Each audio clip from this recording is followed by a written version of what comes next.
بڑوں کا احترام صرف یہ نہیں ہوتا کہ آپ ان کے سامنے ہاتھ باندھ کے کھڑے ہوئے. بڑوں کا احترام یہ ہوتا ہے کہ آپ ان کی آواز سے اپنی آواز کو اونچا نہ کریں. پوائنٹ ٹو بی نوٹڈ ہے, یہ سمجھ لیں.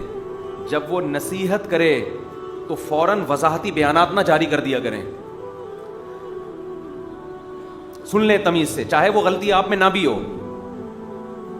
یہ بھی ایک ٹیکنیکل فالٹ ہے نا. آپ کا ابا آپ کو سمجھا رہا ہے بیٹا یوں, آپ کو ابا میں ایسا ہوں ہی نہیں, آپ مجھے کیوں سمجھا رہے ہو. آپ کا ابا آپ کو سمجھا رہا ہے بیٹا فجر کی نماز ٹائم پہ پڑھ لیا کرو. ابا ٹائم پہ ہی تو پڑھتا ہوں میں. یہ چل رہا ہے نا آج کل مارکیٹ میں. ابے سن لو تھوڑی دیر یار, پڑھتے ہو گئے تو کیا ہو گیا اگر اس نے بول دیا ہے. بیٹا گھر میں تمیز سے بات کیا کرو. ابا آپ نے کبھی بدتمیزی کرتے ہوئے دیکھا مجھے؟ جو آپ کہہ رہے ہیں کہ تمیز سے بات کیا کرو, تو یہ بدتمیزی ہی ہے. اس کا مطلب آپ میں تمیز بولو نا. نہیں, یہ تو اسٹائل سے پتا چل رہا ہے کہ آپ میں تمیز نہیں ہے. ہمارے ایک کلاس فیلو تھے, ان کا اپنے والدین سے کچھ اونچ نیچ ہو گئی, تو ہمارے استاذ نے ان کو بلایا کہ آپ کے والدین کی طرف سے شکایت آئی ہے کہ آپ بولتے بہت ہیں نا, ماں باپ کے سامنے زبان بہت چلاتے ہیں. وہ کہنے لگے نہیں یہ غلط بات ہے, میں تو زبان نہیں چلا. پورا وضاحتی بیان. تو ہمارے استاذ نے کہا میرے سامنے اتنی چلا رہے ہو یہ تو تمہارے عمل سے پتہ چل رہا ہے کہ تم چلاتے ہو. 100 دفعہ بولو میں زبان نہیں چلاتا, چلا رہے ہو نا. اصولی طور پر یہ تھا کہ اگر آپ کو بلایا گیا ہے کہ آپ والدین کے سامنے زبان چلاتے تو آپ بولو انشاءاللہ آئندہ میں کوشش کروں گا. ختم. اپنے عمل سے پتہ چلتا ہے بھائی یہ زبان نہیں چلاتا. تو ماں باپ کے سامنے وضاحتی بیانات, غلطی کو نہ ماننا. بھائی ہے ٹھیک ہے, نہیں بھی ہے تو سوری ابا آئندہ تھوڑا خیال کریں گے.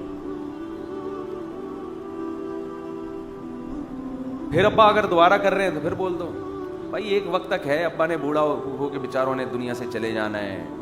آپ کی بھی شادی ہوگی, 2-4 بچے ہوں گے, آپ نے الگ ہو جانا ہے. تھوڑا یہ زیادہ نہیں ہے, کچھ ہزار سال کی عمریں تھوڑی ہیں کہ ساری زندگی برداشت کرنا ہے. تھوڑے دن کی بات ہے. جو احسانات ہیں احسانات وہ اتنے زیادہ ہیں کہ ان احسانات کے سمندر میں آپ ڈوبے ہوئے ہو.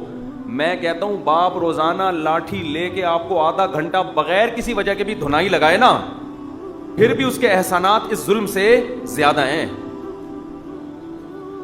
آپ کا کوئی روٹی پانی بند کر دے, روڈ پہ پھینک کے چلا جائے آپ کو, آپ بولو گے ڈنڈے سے مجھے روزانہ آدھا گھنٹہ کوڑ دیا کرو, مجھے گھر دے دو, مجھے عزت دے دو, مجھے روٹی دے دو, میں تیار ہوں 2-4 تھپڑ مجھے روزانہ لگا دیا کرو. کیونکہ جس نعمت میں انسان پلتا اور بڑھتا ہے اس نعمت کی انسان میں قدر نہیں ہوتی. نعمت کی قدر جب ہوتی ہے جب نعمت چھنتی ہے. جس عزت کے ساتھ باپ اور ماں کھلاتے ہیں نا اولاد کو, کون پوچھتا ہے؟ آپ بتاؤ, جس کا کہیں رشتہ لینے جاؤ اب پوچھیں آپ کے والد صاحب, انہیں ہے ہی نہیں, کوئی دے گا رشتہ؟ کوئی ہے ہی نہیں. سڑک پہ ملا تھا میں, پتہ ہی نہیں ہے. انگریزوں میں مل جاتا ہے, اس کو زیادہ ہو ویل ڈن یار, زبردست لبرل آدمی ہے بہت ماشاءاللہ ماشاءاللہ. ابا کا ان کو پتا ہوتا ہی نہیں, براڈ مائنڈیڈ. ان کے ہاں مل جائے گا لیکن ملے گی پھر اسی ٹائپ کی.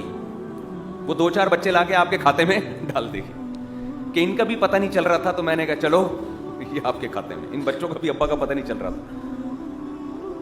عزت دار لوگ اور خاندانی لوگوں کے ہاں فادر ہوتے ہیں.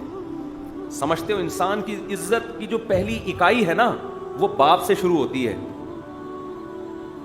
سب سے پہلی جو اکائی ہے نا کہ آپ قابل عزت ہے یا نہیں ہے, سب سے پہلا یہ شروع کہاں سے ہوتا ہے؟